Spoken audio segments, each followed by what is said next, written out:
सो हम लोग डिस्कस कर रहे थे behaviour of electric dipole in a uniform electric field. तो अभी तक हमने जो इसमें पढ़ा है वो पढ़ लिया था टॉर्क एक्टिंग ऑन डाइपोल। जब डाइपोल को हम इलेक्ट्रिक फील्ड में रखते हैं तो वो एक टॉर्क एक्सपीरियंस करता है। तो just for a quick revision, suppose this was the direction of electric field. ये इलेक्ट्रिक फील्ड था हमारा, और इस इलेक्ट्रिक फील्ड में एक डाइपोल रखा हुआ था। डाइपोल का एक्सिस यानी कि जो उसका लेंथ है वो इलेक्ट्रिक फील्ड के साथ कुछ एंगल बना रहा था। सपोज ये हमारा हो गया डाइपोल। डाइपोल का एक्सिस डाइपोल का एक्सिस का मतलब होता है डाइपोल का लेंथ। तो ये हमारा डाइपोल मोमेंट वेक्टर हो गया p। ये इलेक्ट्रिक फील्ड के साथ थीटा एंगल पर था। तो इस डाइपोल पर लगने वाला टॉर्क हमने कैलकुलेट किया, वो था p क्रॉस ई। p क्रॉस ई यानी कि एक वेक्टर है, p और e वेक्टर के क्रॉस प्रोडक्ट से हमें torque acting on the dipole मिलता है। इसका डायरेक्शन p क्रॉस e से ही पता चलेगा। राइट हैंड के फिंगर्स को p वेक्टर के हेड की तरफ रखेंगे और फिर e के हेड की तरफ घुमाएंगे। तो ये वाला जो डायग्राम है इसके अकॉर्डिंग ये डाइपोल क्लॉकवाइज और एंटी क्लॉकवाइज ये डायग्राम पर डिपेंड करता है।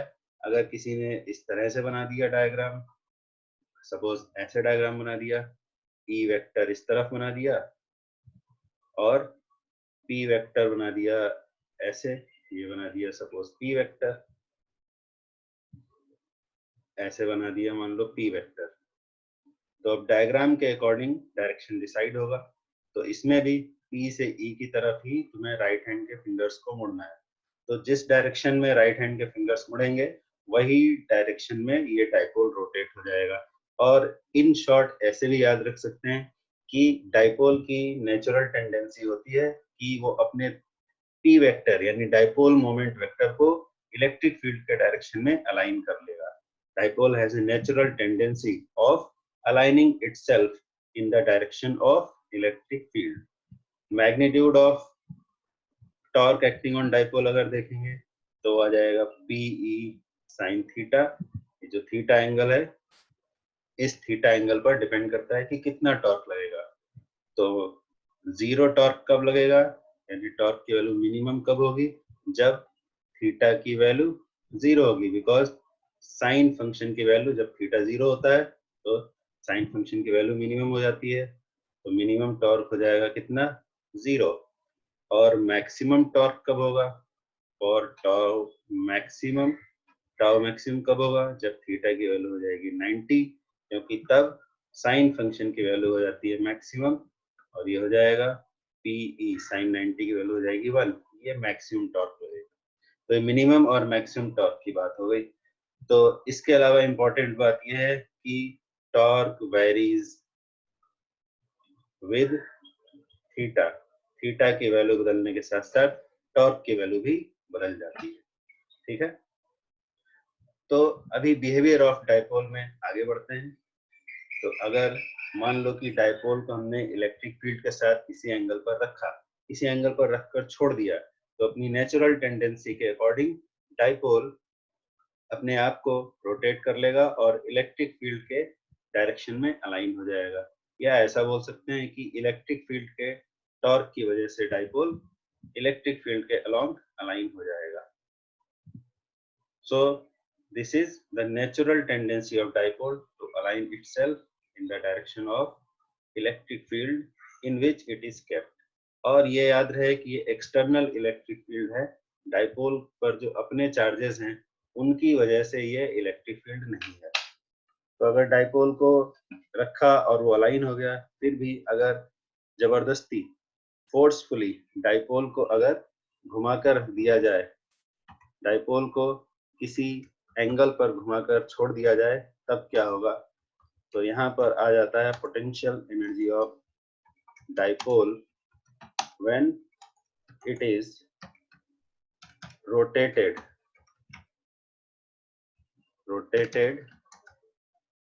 Against it's natural tendency. Dipole को अगर उसकी नेचुरल टेंडेंसी के अगेंस्ट अगर रोटेट किया जाए, so what is the natural tendency? Natural tendency is to align itself in the direction of electric field. So suppose this is our electric field. ये electric field हमने बना लिया. Uniform electric field, how it is represented? By parallel equidistant lines. Uniform electric field is represented by parallel equidistant lines. Now in this electric field, suppose our dipole is kept like this. If dipole is kept like this, obviously it will align itself in the direction of electric field. It will rotate like this and will make the torque zero. जब तक torque zero नहीं हो जाएगा तब तक ये dipole हमारा rotate होगा. तो ये हमने यहाँ तक पढ़ लिया. अब इसके आगे बढ़ते हैं.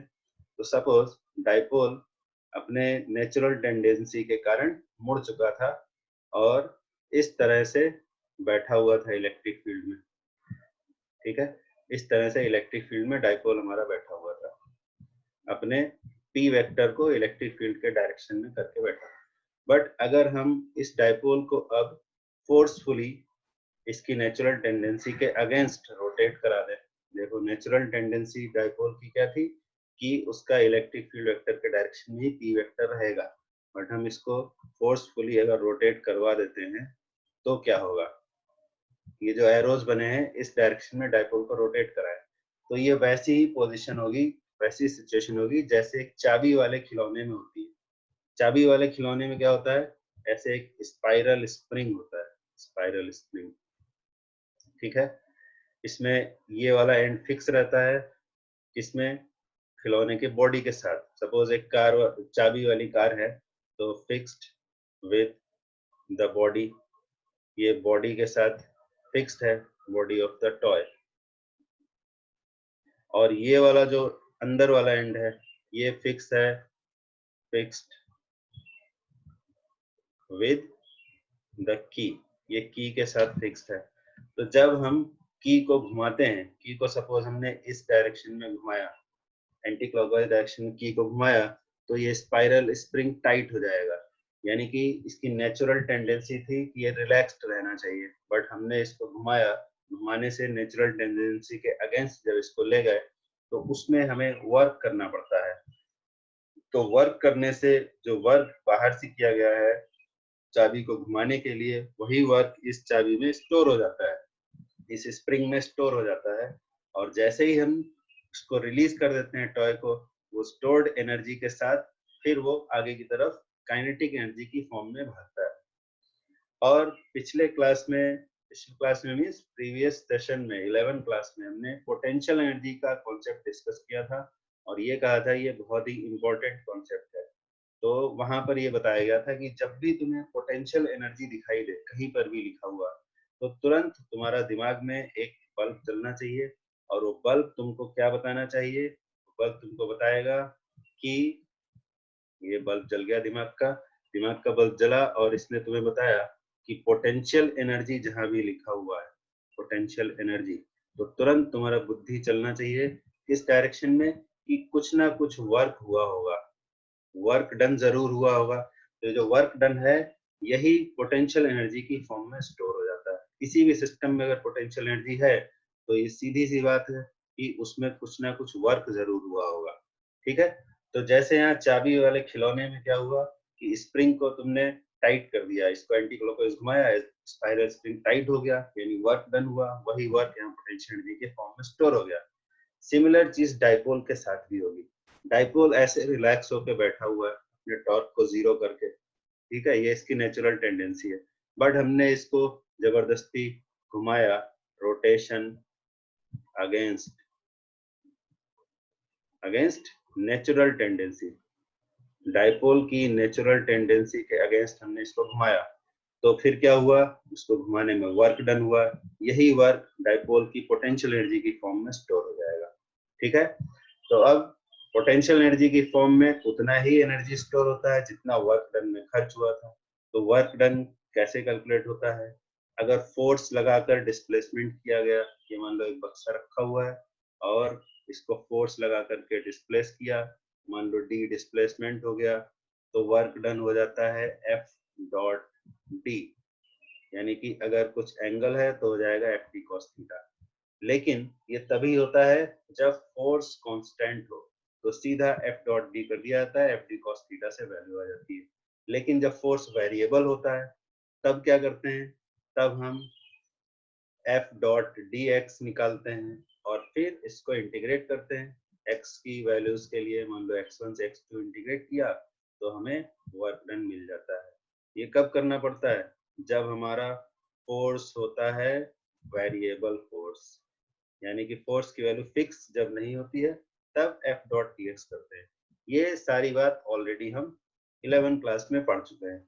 लेकिन यहाँ पर जो वर्क निकालना है वो फोर्स के कारण नहीं है। फोर्स में तो ऐसे सीधा खींचा गया और सीधा ऐसे डिस्प्लेसमेंट हो गया, लेकिन यहाँ जो वर्क है वो फोर्स की वजह से नहीं है, वो यहाँ जो है वर्क हमारा वो टॉर्क की वजह से। बिकॉज ऑब्जेक्ट्स को घुमाने के लिए फोर्स नहीं चाहिए, ऑब्जेक्ट को घुमाने के लिए टॉर्क की जरूरत पड़ती है। चाहे वो चाबी वाला खिलौना हो, इसमें भी हमें घुमाने के लिए टॉर्क की जरूरत पड़ती है। चाबी को रोटेट करते हैं, रोटेशन के लिए टॉर्क की जरूरत होती है। और यहाँ डाइपोल को भी रोटेट किया गया है, तो यहाँ भी फोर्स नहीं, यहाँ पर वर्क डन बाय टॉर्क होगा। टॉर्क से वर्क किया जा रहा है, ठीक है। ये वाला टॉर्क अलग है। ये टॉर्क क्या था, ये जो हमने P sin थीटा लिखा था, ये था torque acting on dipole due to external electric field. तो इस इलेक्ट्रिक फील्ड ने टॉर्क लगाया और डाइपोल को ऐसे घुमा दिया। बट अब ये जो उसकी नेचुरल टेंडेंसी के अगेंस्ट घुमाया जा रहा है, ये इलेक्ट्रिक फील्ड नहीं घुमा रहा है, ये एक्सटर्नल एजेंट घुमा रहा है, ठीक है। तो एक्सटर्नल एजेंट ने टॉर्क लगाकर डाइपोल को उसकी नेचुरल टेंडेंसी के अगेंस्ट घुमाया। तो इस घुमाने में जो वर्क हुआ वो कैलकुलेट कैसे होगा, जैसे फोर्स से किया गया वर्क फोर्स इनटू डिस्प्लेसमेंट होता है, उसी तरह टॉर्क से किया गया work torque into angular displacement होता है, ठीक है। टॉर्क इनटू एंगुलर डिस्प्लेसमेंट, तो दोनों में सिमिलरिटी है। Work done due to force, force into displacement. वैसे ही work done by torque is torque into angular displacement. तो टॉर्क इनटू एंगुलर डिस्प्लेसमेंट करने से work done due to torque आ जाता है। देखो, टॉर्क से वर्क हुआ कितना, टाउ इनटू थीटा, यानी कि torque applied by external agent into angular displacement, इस तरह से वर्क आता है। लेकिन यहाँ पर भी वही वाली बात एप्लीकेबल है कि अगर टॉर्क वेरिएबल है, ये वाला जो था ये तो कांस्टेंट टॉर्क के लिए था, लेकिन अगर वेरिएबल टॉर्क है तो यहाँ भी वर्क डन उसी तरह से निकलेगा, tau into small angular displacement, tau into D theta. फिर इसको थीटा की इनिशियल वैल्यू से फाइनल वैल्यू के लिए इंटीग्रेट करेंगे, तब हमें मिलेगा work done by variable torque. तो हमारा जो प्रेजेंट प्रॉब्लम है, प्रेजेंट जो प्रॉब्लम है हमारा, कि यहाँ जो टॉर्क लगाया जा रहा है एक्सटर्नल एजेंट की तरफ से, वो एक वेरिएबल टॉर्क है। वेरिएबल टॉर्क क्यों है, क्योंकि जैसे जैसे एंगल चेंज होता जाएगा टॉर्क की वैल्यू भी चेंज हो जाएगी। इलेक्ट्रिक फील्ड जो डाइपोल पर टॉर्क लगाता है वो है P sin थीटा। अगर हमें एक्सटर्नल एजेंट से वर्क करवाना है तो हमें भी कम से कम इतना ही टॉर्क लगाना पड़ेगा, यानी same value of torque has to be applied by the external agent against the natural tendency of dipole. तो अगर एक्सटर्नल एजेंट भी इतना ही टॉर्क लगाएगा P sin थीटा, तो इसमें देखें इसमें भी थीटा आ रहा है, तो थीटा बदलने के साथ साथ जैसे जैसे आप घुमाएंगे वैसे वैसे थीटा की वैल्यू भी चेंज हो जाएगी। देखो, डाइपोल पहले ऐसे रखा हुआ था, ये हमारा इलेक्ट्रिक फील्ड था और ये डाइपोल था। तो डाइपोल और इलेक्ट्रिक फील्ड के बीच में टॉर्क जीरो है। जब डाइपोल को हमने घुमा दिया, मान लो ऐसे पोजीशन में ले आए, तब एंगल चेंज हो गया। एंगल चेंज हो गया तो टॉर्क की वैल्यू भी चेंज हो गई, ठीक है। तो जैसे जैसे एंगल चेंज होगा वैसे वैसे टॉर्क की वैल्यू भी चेंज होती जाएगी। यानी कि इस केस में भी जो टॉर्क है वो वेरिएबल टॉर्क है। तो वेरिएबल टॉर्क होने से फिर वर्क डन कैसे कैलकुलेट होगा, स्मॉल एंगुलर डिस्प्लेसमेंट के लिए वर्क डन निकालेंगे, फिर उसको इंटीग्रेट करेंगे इनिशियल एंगुलर पोजीशन से फाइनल एंगुलर पोजीशन के लिए। ठीक है, तो यहाँ तक बात समझ में आ गई कि हमें टॉर्क निकालना है। टॉर्क वेरिएबल है और वेरिएबल टॉर्क के लिए वर्क डन कैसे निकलता है? वेरिएबल टॉर्क के लिए वर्क डन निकलेगा, स्मॉल एंगुलर डिस्प्लेसमेंट के लिए वर्क निकालो और फिर उसको इंटीग्रेट करो। ठीक है, तो देखो ये काम कैसे किया जाएगा। तो ये हो गया हमारा external electric field. External electric field हमने बना लिया। थोड़ा और बड़ा डायग्राम बना लेते हैं।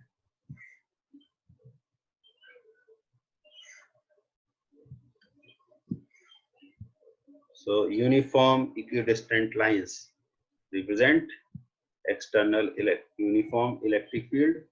ये इलेक्ट्रिक फील्ड है और इसमें हम रख देंगे अपने डाइपोल को। ये हो गया डाइपोल, इस तरफ से बनाते हैं। सपोज ऐसे रख लिया हमने डाइपोल को, ये हमारा डाइपोल हो गया। तो डाइपोल का जो इनिशियल एंगुलर पोजीशन है, initial angular position is suppose this θ1। इस पोजीशन से हमें लेकर जाना है डाइपोल को किसी दूसरे फाइनल पोजीशन तक। ये इनिशियल पोजीशन है और हमें इसको लेकर के जाना है, मान लो इस पोजीशन में लेकर जाना है। ठीक है, ये हो गया हमारा फाइनल एंगुलर पोजीशन। इस पोजीशन में लेकर जाना है θ2 तक। θ1 से θ2 तक डाइपोल को हमें रोटेट करवाना है। ठीक, ये p वेक्टर है और ये p वेक्टर है। तो डाइपोल को θ1 से θ2 तक पोजीशन में रोटेट कराना है। तो कैसे रोटेट कराएंगे और कितना वर्क होगा? तो θ1 जब पोजीशन था तो टॉर्क कितना एक्ट कर रहा था? τ1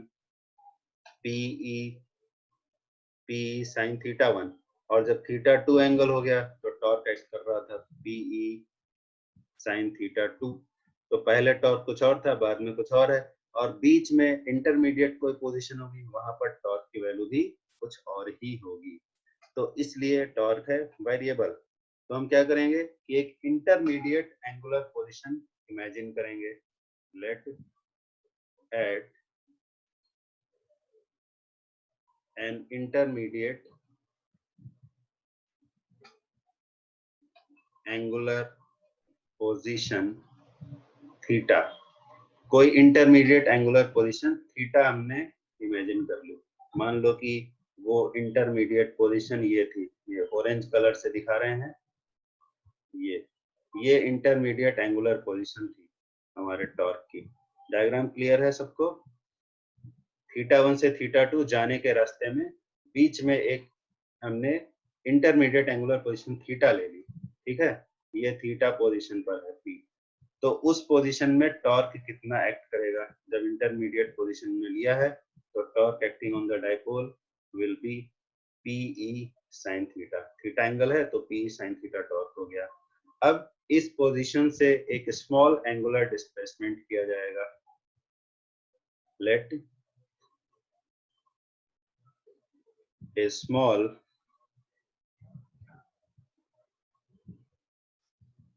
angular displacement d theta is done। एक small angular displacement d theta किया। therefore work done for this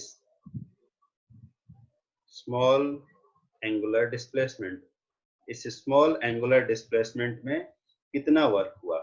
ठीक है, तो कितना वर्क होगा स्मॉल एंगुलर डिस्प्लेसमेंट के लिए? dw वर्क हुआ। तो कैसे निकालेंगे dw वर्क डन? जैसे फोर्स में निकालते थे, tau into D theta. Tau की वैल्यू लिखेंगे तो हो जाएगा pe sin theta d theta. ठीक है, so this is the work done for small displacement d theta। therefore work done for displacement from θ1, यहाँ पे from θ1 to θ2। θ1 से θ2 डिस्प्लेसमेंट जब करेंगे तो कितना वर्क होगा? तो वर्क dw को इंटीग्रेट करना है। dw को इंटीग्रेट करने से पहले यहाँ उसकी वैल्यू लिखेंगे P E sin theta d theta from theta 1 to theta 2, theta 1 से theta 2 के लिए इंटीग्रेट कर देंगे। तो P and E they are not dependent on theta, so they will be common. और inside the integration, what do we have? Sin theta d theta from theta 1 to theta 2. इसको integrate करना है। तो sin theta को integrate करने से क्या आता है? sin थीटा को इंटीग्रेट करने से आता है माइनस cos थीटा। तो sin थीटा को जब इंटीग्रेट किया तो आ जाएगा माइनस cos थीटा। तो इसको हम लिखते हैं, यहाँ पर ऊपर लिख लेते हैं। तो हमने इंटीग्रेट कर लिया इस वर्क को और हमारे पास आ गया PE minus cos theta from theta 1 to theta 2। Minus को कॉमन ले लेते हैं, माइनस पी इधर, फिर लिमिट अप्लाई कर देते हैं cos theta 2 minus cos theta 1। So what do we have? PE cos theta 1 minus cos theta 2। तो यही आ गया work done in rotating the dipole from initial angular position theta 1 to a final angular position theta 2. This is the work done. और यही work potential energy की form में dipole के साथ स्टोर हो जाएगा। जब डाइपोल को थीटा 1 पोजीशन से थीटा 2 पोजीशन में रोटेट करेंगे उसकी नेचुरल टेंडेंसी के अगेंस्ट, तो इतना वर्क डन होगा और यही उसके साथ पोटेंशियल एनर्जी की फॉर्म में स्टोर हो जाएगा। ठीक है, तो यही वर्क पोटेंशियल एनर्जी की फॉर्म में स्टोर हो जाएगा। Therefore, potential energy stored with the dipole. Dipole के साथ कितनी एनर्जी स्टोर हो गई? इतनी ही एनर्जी स्टोर हो गई। PE cos theta 1 minus cos theta 2. This is the energy stored with the dipole. ये आ गया। ठीक है, लेकिन जो बुक है, बुक में अगर तुम देखोगे तो हो सकता है इससे थोड़ा डिफरेंट तुम्हें एक्सप्रेशन दिखाई दे, और उसका रीजन ये है कि पोटेंशियल एनर्जी जो क्वांटिटी होती है, पोटेंशियल एनर्जी जो क्वांटिटी है, इसको, इसका जो एक्सप्रेशन है वो इस बात पर डिपेंड करता है कि तुम्हारा पॉइंट ऑफ रेफरेंस क्या है, कि तुमने किस वाले पोजीशन को रेफरेंस मानकर पोटेंशियल एनर्जी की वैल्यू लिखी है, इस बात पर डिपेंड करता है। जैसे कि अगर ग्रेविटेशनल पोटेंशियल एनर्जी को देखा जाए फ्रॉम अर्थ सरफेस, तो एक्सप्रेशन आता है mgh। ठीक है, और अगर हम मान लो एक बिल्डिंग है, बिल्डिंग में चाहे हम ग्राउंड लेवल से पोटेंशियल एनर्जी लिखें और चाहे फर्स्ट फ्लोर से लिखें और चाहे सेकंड फ्लोर से लिखें, अगर हमें जाना है ऐसे, मान लो ये डिफरेंट फ्लोर्स हैं किसी बिल्डिंग में, ये ग्राउंड फ्लोर है, ये first floor, second floor, third floor, fifth floor, suppose fourth floor. Suppose हमें सेकंड से थर्ड वाली एनर्जी लिखनी है, तो सेकंड से थर्ड में जाने के लिए कितनी एनर्जी लगेगी? तो उसको तुम चाहे ग्राउंड से मेजर करो थर्ड तक के लिए, मान लो हुआ U3, फिर ग्राउंड से मेजर किया सेकंड के लिए, मान लो हुआ U2, फिर दोनों का डिफरेंस किया तो U3 minus U2, this will give energy required to third floor from second floor। ठीक है, और चाहे तो तुम फर्स्ट फ्लोर से मेजर कर लो, फर्स्ट से थर्ड का, फिर फर्स्ट से सेकंड का, फिर दोनों का डिफरेंस करो, तब भी उतना ही आएगा।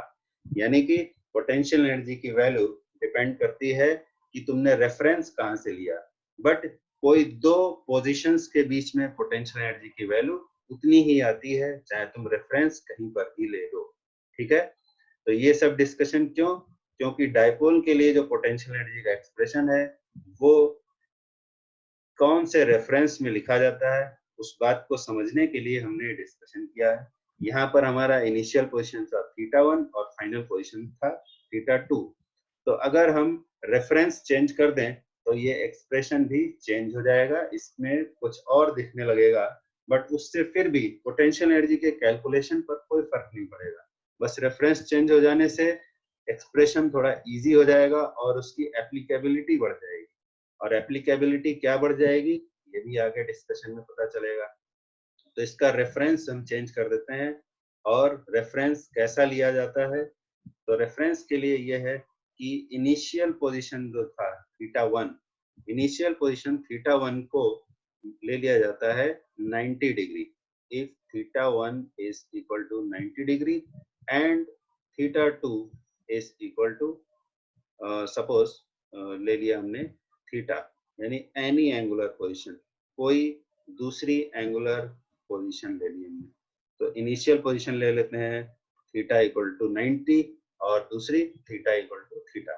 ठीक है, मतलब कि ये वाली जो पोजीशन होती है, ये पोजीशन इलेक्ट्रिक फील्ड ऐसे और डाइपोल मोमेंट वेक्टर ऐसे 90 डिग्री पर, इस पोजीशन को इनिशियल पोजीशन अगर मान लिया जाए, ये हो जाएगा P वेक्टर और ये हो जाएगा E वेक्टर, और ये पोजीशन को हमने मान लिया रेफरेंस, इसको रेफरेंस मान लिया।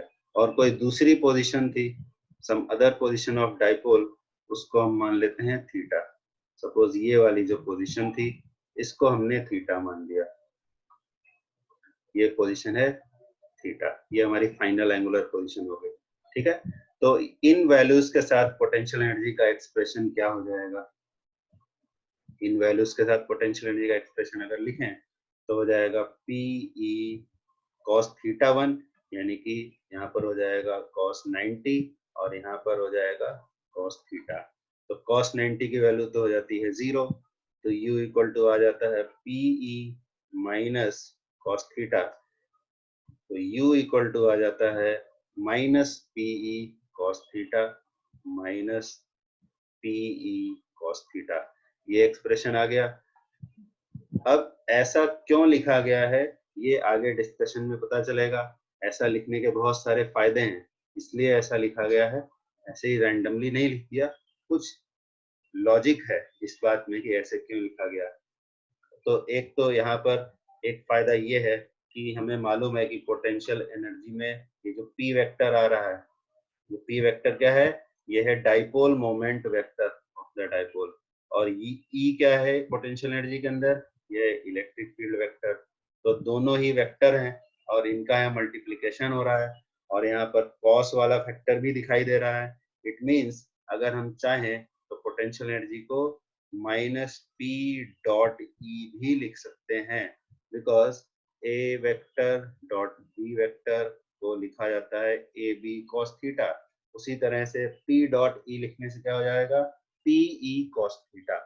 मतलब हम इस तरह से अगर लिखें एक्सप्रेशन को, तो हमें ये बात भी एक्सप्रेशन देखकर पता चल जाती है कि P और E वेक्टर क्वांटिटीज हैं।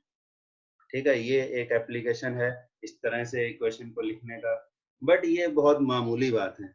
असली जो इसका एप्लीकेबिलिटी है इस एक्सप्रेशन का, वो अभी डिस्कस करते हैं। देखो असली एप्लीकेबिलिटी इसकी क्या है। तो असली एप्लीकेबिलिटी अभी पता चलती है। मान लो P cos थीटा हमने लिख दिया, तो अब जरा ऊपर डायग्राम बना हुआ है, उसको देख करके बताएं कि जब थीटा की वैल्यू हो जाएगी 0, तब पोटेंशियल एनर्जी कितनी होगी। जब थीटा की वैल्यू 0 हो जाएगी, इफ थीटा इक्वल टू 0, तो पोटेंशियल एनर्जी कितनी आएगी, माइनस PE cos 0, तो cos 0 होता है 1, तो पोटेंशियल एनर्जी आ गई माइनस PE, इसको हम U0 लिख देते हैं। और जब थीटा की वैल्यू हो जाए 180 डिग्री यानी कि पाई, तब पोटेंशियल एनर्जी कितनी हो जाएगी, minus PE cos pi, cos pi is -1, तो इट बिकम्स प्लस PE। तो अब जरा इन दोनों चीजों को देखें, दोनों केस में जो पोटेंशियल एनर्जी आई है उस पर ध्यान दें जरा। तो पहले वाले केस में जो पोटेंशियल एनर्जी आई है वो है नेगेटिव वैल्यू माइनस PE, ठीक है, और दूसरे केस में जो वैल्यू आई है वो है प्लस PE। ठीक, तो प्लस PE और माइनस PE का मतलब क्या है, पोटेंशियल एनर्जी के नेगेटिव होने और पॉजिटिव होने का मीनिंग क्या है, ये भी ऑलरेडी हम पिछले क्लास में पढ़ चुके हैं। तो पोटेंशियल एनर्जी जब नेगेटिव होती है तब सिस्टम होता है स्टेबल सिस्टम, और जब पोटेंशियल एनर्जी होती है पॉजिटिव तब सिस्टम होता है अनस्टेबल। बहुत ही इंपॉर्टेंट डिस्कशन है ये, इसको एकदम मिस नहीं करना है। स्टेबल और अनस्टेबल। तो every system in nature tends to minimize its potential energy to attain stability। बहुत ही important point है, बहुत important statement है कि पूरे नेचर में कोई भी सिस्टम अपनी पोटेंशियल एनर्जी को कम से कम रखना चाहता है जिससे कि वो स्टेबिलिटी गेन कर सके। फॉर एग्जांपल, हम जब किसी मास बॉडी को अर्थ सरफेस से ऊपर उठाते हैं तो जैसे जैसे ऊपर उठाते जाएंगे वैसे वैसे उसकी पोटेंशियल एनर्जी बढ़ती जाएगी। एक्सप्रेशन पढ़ा है ना, mgh, जैसे जैसे h बढ़ेगा पोटेंशियल एनर्जी भी बढ़ती चली जाएगी। लेकिन जैसे ही हम उस पत्थर को, उस मास बॉडी को जैसे ही रिलीज कर देते हैं वो तुरंत नीचे की तरफ आता है।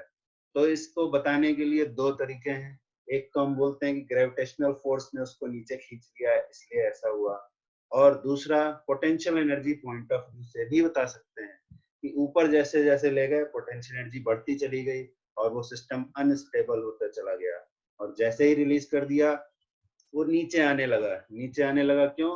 क्योंकि उसको स्टेबिलिटी गेन करने के लिए अपनी पोटेंशियल एनर्जी को कम करना था, और जब वो कम कर पाता है अपनी एनर्जी को तभी स्टेबिलिटी गेन कर पाता है। जब नीचे आकर जमीन पे गिर जाता है तो उसकी पोटेंशियल एनर्जी हो जाती है zero with respect to earth surface. Potential energy zero हो जाती है और वो स्टेबल हो जाता है, फिर कहीं नहीं जाता है। तो यहाँ पर भी वही चीज होगी। जब डाइपोल की पोटेंशियल एनर्जी रहेगी नेगेटिव तब वो रहेगा स्टेबल, और जब एनर्जी हो जाएगी पॉजिटिव तो हो जाएगा अनस्टेबल। ठीक है, मतलब जब डाइपोल का पी वेक्टर ई वेक्टर के अलोंग होगा, यानी जो फर्स्ट वाला केस है उसके लिए अगर हम डायग्राम बनाए तो ये हमारा था ई वेक्टर और ये हो गया पी वेक्टर। जब ई और पी दोनों सेम डायरेक्शन में होंगे तब स्टेबल होगा, तब डाइपोल इलेक्ट्रिक फील्ड में जैसा रखा है वैसे ही रखा रहेगा। स्टेबल का यही मतलब होता है कि जिस पोजीशन में उसी पोजीशन में रहे। लेकिन अगर ई और पी अपोजिट डायरेक्शन में है, सपोज इलेक्ट्रिक फील्ड वेक्टर हमारा हो गया इस डायरेक्शन में, या इलेक्ट्रिक फील्ड को वैसा ही रखते हैं, डाइपोल को घुमा देते हैं, ये हमारा इलेक्ट्रिक फील्ड था, पहले जैसे ही डायरेक्शन में था, लेकिन हमने डाइपोल को घुमाकर उल्टा रख दिया है। ठीक है, डाइपोल को घुमा के उल्टा रख दिया, पी वेक्टर इस तरफ हो गया और ई वेक्टर इस तरफ हो गया, तो ये डाइपोल हो गया अनस्टेबल। ठीक, अभी ये डिस्कशन खत्म नहीं हुआ स्टेबल और अनस्टेबल वाला, अभी अगले क्लास में भी चलेगा। अभी बस पोटेंशियल एनर्जी की वैल्यूज देख लो। तो इस केस में पोटेंशियल एनर्जी हो जाएगी, फर्स्ट वाला जो डायग्राम बना है इसमें पोटेंशियल एनर्जी हो जाएगी माइनस पी, और यहाँ पर पोटेंशियल एनर्जी है माइनस पी, और इस वाले केस में पोटेंशियल एनर्जी है प्लस पीई। ठीक है, तो स्टेबल और अनस्टेबल पोटेंशियल एनर्जी के पॉइंट ऑफ व्यू से समझ लेते हैं। तो देखो, जब फर्स्ट वाला डायग्राम है P is along E, P और E सेम डायरेक्शन में है, तो वो तो अपनी नेचुरल टेंडेंसी में बैठा हुआ है, उस पर टॉर्क भी जीरो है, और डाइपोल पर फोर्स तो हमेशा जीरो होता ही है। ये डिस्कशन हुआ था कि एक एंड पर QE और दूसरे पर माइनस QE, तो net force is already zero. और ये जो पहला वाला डायग्राम है इसमें थीटा जीरो है तो इसमें टॉर्क भी जीरो हो गया, यानी कि ये स्टेबल इक्विलिब्रियम में है। और सेकेंड डायग्राम में क्या होगा, फोर्स तो अब भी जीरो है बिकॉज एक एंड पर प्लस की हुई एक एंड पर माइनस की हुई। लेकिन जब ऐसे वाले पोजीशन में डाइपोल को रखा गया है, ऐसे पोजीशन में, इस वाले पोजीशन में, तो ऑब्वियसली डाइपोल को हमने नेचुरल टेंडेंसी से, डाइपोल पहले ऐसे था इस डायरेक्शन में, उसको नेचुरल टेंडेंसी से जबरदस्ती घुमाकर ऐसे रख दिया है। तो ऑब्वियसली जब हमने उसको घुमाया होगा तो घुमाने में वर्क किया होगा, वही वर्क पोटेंशियल एनर्जी की फॉर्म में स्टोर हो गया था, और डाइपोल की एनर्जी माइनस पी से बढ़कर प्लस पी हो चुकी है, तो प्लस पी एनर्जी हो गई यानी कि वो अनस्टेबल हो गया। ठीक है, तो अनस्टेबल इक्विलिब्रियम में क्या होता है, ये भी इक्विलिब्रियम है, इसमें भी देखो जब थीटा जीरो होता है तो भी torque zero P sine theta, जब थीटा होता है 180 डिग्री यानी कि पाई तो भी टॉर्क जीरो। ठीक है, तो ये जो सेकंड केस है इसमें भी टॉर्क जीरो है और फर्स्ट केस है उसमें भी टॉर्क जीरो है, और फोर्स पहले से ही जीरो था। तो फोर्स जीरो होने से ट्रांसलेशनल इक्विलिब्रियम, टॉर्क जीरो होने से रोटेशनल इक्विलिब्रियम। इन दोनों केसेस में फोर्स भी जीरो है टॉर्क भी जीरो है, यानी कि दोनों ही केसेस में इक्विलिब्रियम है। लेकिन फिर भी डिफरेंस है। डिफरेंस क्या है, कि पहला वाला है स्टेबल इक्विलिब्रियम और दूसरा वाला है यानी प्लस पी वाला है अनस्टेबल इक्विलिब्रियम। ठीक है, तो दोनों में डिफरेंस क्या होता है कि स्टेबल इक्विलिब्रियम वाली पोजीशन में अगर डाइपोल है, थोड़ा सा उसको इक्विलिब्रियम पोजीशन से डिस्प्लेस भी कर दें तो भी वो फिर से अपनी पुरानी पोजीशन में आ जाता है। This is called stable equilibrium. और अगर अनस्टेबल इक्विलिब्रियम में है, थोड़ा सा वहां से हिला दिया तो वो दोबारा अपनी पुरानी पोजीशन में वापस नहीं आ पाता है। This is called unstable equilibrium. इस पॉइंट को अगले क्लास में और भी बेटर तरीके से एक्सप्लेन किया जाएगा और एग्जांपल दिया जाएगा। तब तक के लिए इतना ही, और इसको अच्छे से याद कर लेना, रिवाइज कर लेना, तभी तुम्हें नेक्स्ट क्लास में समझ में आएगा। ये डिस्कशन अभी कंटिन्यू रहेगा, अभी खत्म नहीं हुआ है। Okay, so we will stop the class now.